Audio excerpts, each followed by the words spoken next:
নমস্কার, the board of নলেজে সবাইকে স্বাগত। আমার আজকের আলোচনার বিষয়বস্তু ভারতের প্রাক্তন রাষ্ট্রপতি তথা মিসাইল ম্যান এপিজে আব্দুল কালামের জীবন কাহিনী নিয়ে।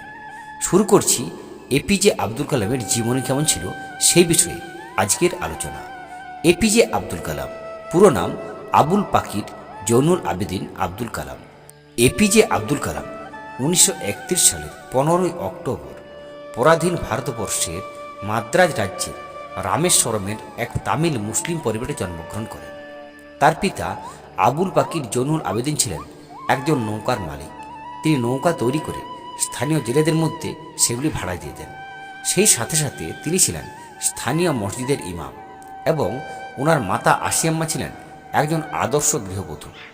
তার পিতা ছিলেন রামেশ্বরম এবং অধুনা বিলুপ্ত ধনেশকড়ির মধ্যে হিন্দু তীর্থযাত্রীদের পারাপারের প্রধান কাণ্ডারী। কালামের পরিবার ছিল অত্যন্ত গরিব। কালাম ছিলেন পরিবারের 4 ভাই এবং 1 বোনের মধ্যে সব থেকে ছোট। কাজেই শৈশব কেটেছে চরম দরিদ্রতার মধ্য দিয়ে। তবে বাড়িতে এমন পরিবেশ ও দারিদ্র্যের মধ্যে বসবাস করেও প্রথম থেকেই লেখাপড়া করার ইচ্ছা ছিল তার প্রবল, কিন্তু টাকা জোগাড় করা ছিল খুব মুশকিল। সেই কারণেই প্রত্যেক দিন ভোর 4টের সময় ঘুম থেকে উঠে স্নান করার পর বাড়ির কিছু কাজ মিটিয়ে তাকে পড়তে যেতে হতো। ফিরে এসে প্রতিদিন রামেশ্বরম রেল স্টেশনে এবং সেখানের অন্তর্গত বাস স্ট্যান্ডে খবরের কাগজ বিক্রি করে যা রোজগার হতো তা দিয়ে চলত তার স্কুল এবং পড়ার খরচ। এইভাবেই কিছুদিন কাটার পর একটু বড় হয়ে রামেশ্বরমের স্থানীয় এক বিদ্যালয়ে 5ম শ্রেণীতে ভর্তি হন কালাম। একদিন ক্লাসে শিক্ষক মশাই জিজ্ঞেস করেন যে পাখি কিভাবে ওড়ে, কিন্তু সে উত্তর কেউ দিতে পারেনি। এরপর সমুদ্রের ধারে ছাত্রদের নিয়ে গিয়ে উড়ন্ত পাখি দেখিয়ে তাদের পাখিদের শরীরের গঠন ব্যাখ্যা করেন শিক্ষক। তখন থেকেই সেই ছেলের আকাশ ওড়ার স্বপ্ন শুরু হয়। এরপর বড় হয়ে পাইলট হতে চেয়েছিলেন ছেলেটি, কিন্তু তখন কেউ জানত না নিয়তি তার ভাগ্যে অন্য কিছু লিখে রেখেছে। এপিজে আব্দুল কালাম তার আত্মজীবনী উইংস অফ ফায়ার বইটিতে কয়েকটি অভিজ্ঞতার কথা লিখেছেন। তার মধ্যে একটি অভিজ্ঞতা হলো রামেশ্বরমের এলিমেন্টারি স্কুলে 5ম শ্রেণীতে পড়ার সময় এক শিক্ষক এসেছিলেন সেই স্কুলে। কালাম এবং তার বন্ধু রাধানাথ শাস্ত্রী পাশাপাশি বসতেন, কিন্তু তা পছন্দ ছিল না ওই শিক্ষকের। ভিন্ন ধর্ম হওয়ার কারণে পিছনের সারিতে পাঠিয়ে দেওয়া হয়েছিল কালামকে। সেই ঘটনার কথা কালাম এসে তার বাবা মাকে বলেছিলেন। আর অন্যদিকে রাধানাথ বাড়ি গিয়ে নালিশ করেছিল তার বাবা লক্ষণ শাস্ত্রীকে, যিনি রামেশ্বরম মন্দিরের প্রধান পুরোহিত ছিলেন। তা শুনেই সে শিক্ষককে ডেকে পাঠিয়েছিলেন লক্ষণ শাস্ত্রী। কার্যত তিরস্কার করে ওই শিক্ষককে বলা হয়েছিল ছোটদের মধ্যে ভেদাভেদের বিষ না ছড়াতে। ক্ষমা চেয়েছিলেন ওই শিক্ষক। লক্ষণ শাস্ত্রীর এই শিক্ষার প্রভাবিত সারা জীবনের মতো রয়ে গিয়েছিল এপিজে আব্দুল কালামের জীবনে।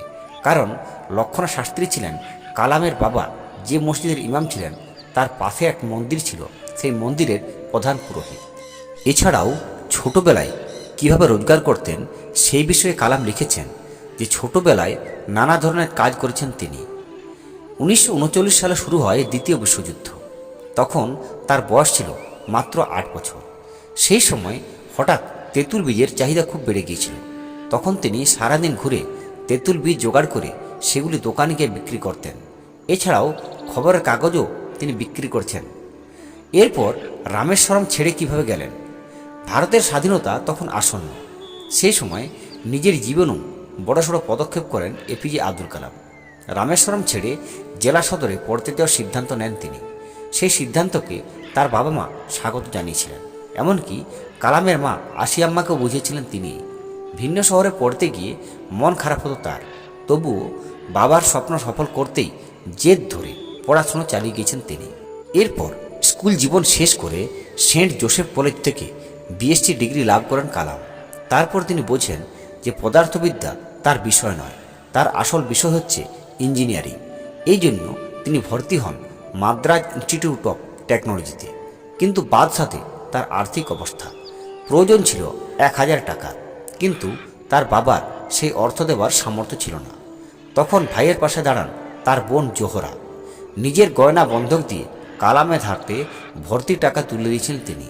এপিজে আব্দুল কালাম তার আত্মজীবনীতে আরও লিখেছেন যে মাদ্রাজ ইনস্টিটিউট অফ টেকনোলজিতে পড়ার সময় ক্যাম্পাসের সামনে দুটি বিমান রাখা ছিল, আর সেগুলি দেখেই তিনি বিমান চালক হওয়ার স্বপ্ন দেখেন এবং এই লক্ষ্য নিয়েই তিনি অ্যারোনটিক্যাল ইঞ্জিনিয়ারিং নিয়ে পড়াশোনা শুরু করেন।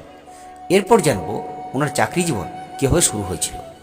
মাদ্রাজ ইনস্টিটিউট অব টেকনোলজি থেকে পাশ করে বেরোনোর পর ট্রেনিং হিসেবে তিনি যোগ দিয়েছিলেন হিন্দুস্তান অ্যারোনটিক্স লিমিটেডে।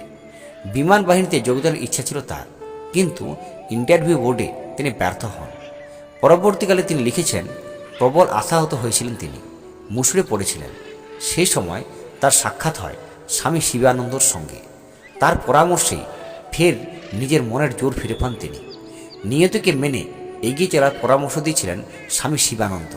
তারপর থেকেই তার শুধু উত্থান। 1960 সালে ডিআরডিওতে বিজ্ঞান হিসেবে তিনি কর্মজীবন শুরু করেন। তারপর 1969 সালে তাকে নিয়ে আসা হয় ইসরোতে। ভারতের প্রথম স্যাটেলাইট লঞ্চ ভেহিকেল তৈরির দায়িত্ব দেওয়া হয়েছিল তাকে। PSLZ, SLV-3 বিভিন্ন প্রকল্পও তার অবদান রয়েছে।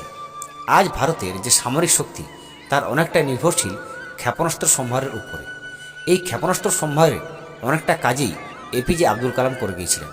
সেই কারণেই তার আরেক পরিচয় হল ভারতের মিসাইল ম্যান। ভারতের তৈরি প্রথম ইন্টারমিডিয়েট রেঞ্জ ব্যালিস্টিক মিসাইল অগ্নি লঞ্চ হয় 1990 সালে। অগ্নি এবং ভূমি থেকে ভূমি পৃথ্বী মিসাইল তৈরিতে প্রধান ভূমিকা ছিল তার। এছাড়াও সাধারণ ভারতীয় নাগরিকরা যাতে স্বল্প মূল্যে ভালো চিকিৎসা পরিষেবা পান তা তার ভাবনায় ছিল। সেই লক্ষ্যে তিনি কাজও করেছিলেন। 1998 সালে চিকিৎসক সোমা রাজুর সঙ্গে মিলে তৈরি করেন স্বল্প মূল্যের করোনারি স্টেন্ট। 2012 সালে এই দুজনেই তৈরি করেছিলেন ট্যাবলেট কম্পিউটার, যা গ্রামীণ এলাকায় সহজে স্বাস্থ্য পরিষেবা দেওয়ার জন্য ব্যবহার করার লক্ষ্য ছিল। এপিজে আব্দুল কালাম 1992 সালের জুলাই মাস থেকে 1999 সালের ডিসেম্বর মাস পর্যন্ত ভারতবর্ষের প্রধানমন্ত্রীর প্রধান বৈজ্ঞানিক উপদেষ্টা এবং প্রতিরক্ষা গবেষণা ও উন্নয়ন সংস্থার সচিব হিসাবে দায়িত্ব পালন করেন। এই সময়ের মধ্যেই পোখরানে দ্বিতীয় পারমাণবিক পরীক্ষা পরিচালিত হয়েছিল এবং সেখানে তিনি একটি নিবিড় রাজনৈতিক ও প্রযুক্তিগত ভূমিকা পালন করেছিলেন। কালাম পরীক্ষার পর্বে রাজাগোপাল চিদাম্বরমের সাথে প্রধান প্রকল্প সমন্বয়কারী হিসেবে কাজ করেছিলেন। এই সময়ের মধ্যে কালামের মিডিয়া কভারেজ তাকে দেশের সেরা পরিচিত পরমাণু বিজ্ঞানী করে তুলেছিল। কালাম স্যার একাধিক পুরস্কারে ভূষিত হয়েছিলেন। 1981 সালে পান পদ্মভূষণ, 1990 সালে পদ্মবিভূষণ, 1997 সালে ভারতের সর্বোচ্চ নাগরিক সম্মান ভারতরত্ন উপাধিতে ভূষিত হন তিনি। এছাড়াও 2002 সাল থেকে 2007 সাল পর্যন্ত ভারতের 11তম রাষ্ট্রপতি হিসেবে দায়িত্বভারও পালন করেছেন এপিজে আব্দুল কালাম। অবসরের পরে এবং রাষ্ট্রপতির দায়িত্বের মেয়াদ পূরণের পরেই আবার শিক্ষকতাতেই নিজের পেশাকে সঁপে দিয়েছিলেন তিনি। ভারতের প্রথম সারির একাধিক শিক্ষা প্রতিষ্ঠানে ক্লাস নিতেন। এছাড়াও আলোচনা সভায় অংশগ্রহণ করতেন। পছন্দ করতেন শিশুদের সঙ্গে সময় কাটাতে, তাদের সঙ্গে কথা বলতে। যে মানুষটি শিক্ষকতা পড়াশোনাকে এত ভালোবেসেছিলেন তার জীবনের অন্তিম মুহূর্ত সেই মঞ্চেই কেটেছিল। শিলংয়ে IIM এর একটি আলোচনা সভায় বক্তব্য রাখতে গিয়েই তিনি অসুস্থ হয়ে পড়েছিলেন এবং সেখানে হৃদরোগে আক্রান্ত হয়ে মৃত্যু হয়েছিল তার। দিনটি ছিল 27 জুলাই 2015 সাল। এরপর পূর্ণ রাষ্ট্রীয় মর্যাদায় তাকে তার জন্মস্থান রামেশ্বরমে অন্তিম ক্রিয়া সম্পন্ন করা হয়েছিল। তাই নমস্কার বন্ধুরা, এপিজে আব্দুল কালাম নিয়ে আমার আজকের আলোচনা এই পর্যন্তই। যদি আমার ভিডিওটি ভালো লাগে অবশ্যই চ্যানেলটি সাবস্ক্রাইব করবেন, লাইক ও কমেন্ট দেবেন এবং এই ধরনের ভিডিওর নোটিফিকেশন পেতে নিচের বেল আইকনটি ক্লিক করবেন। নমস্কার।